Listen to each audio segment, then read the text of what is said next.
ìpín ìṣẹ̀dá ìràwọ̀ méjì ń bẹ nínú oṣù yìí tí wọn kò gbọdọ̀ fẹ́ ara wọn. Bí wọ́n bá fẹ́ ara wọn, wọ́n máa rí ìjákulẹ̀, wọ́n máa rí àwọn ohun tí kò ní mú adùn wọnú ìgbéyàwó yẹn.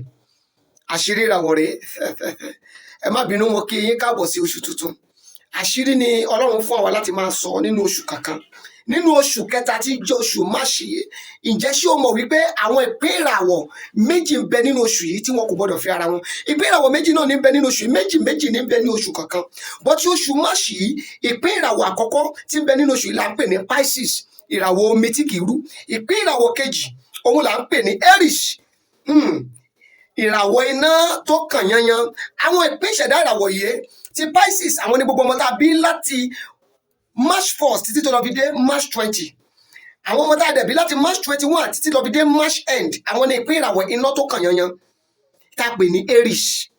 Àwọn ìpín ìràwọ̀ méjèèjì yìí tí wọ́n bá fẹ́ ara wọn, kò lè sí ìbágbépọ̀ tí yóò dán mọ́rán títí dọjọ́ alẹ́.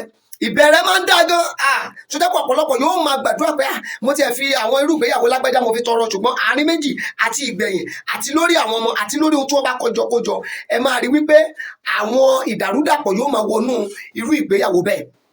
Àwọn ohun tí wọn ò tiẹ̀ kọ̀wé sí, àwọn tí kò lè mú adùn wá yóò máa wọnú ìgbéyàwó bẹ́ẹ̀.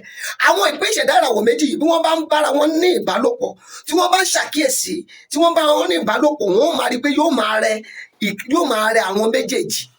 Wo irú omi tó yẹ kó tutù, ìyẹn á máa domi tó ń lọ́wọ́rọ́. Iná tó yẹ kó gbóná, ìyẹn á di iná tí ó ṣe kíni tó ní agbára mọ́. Nípasẹ̀ bẹ́ẹ̀, àwọn àjálù yóò máa wọnú irú ìgbéyàwó bẹ́ẹ̀.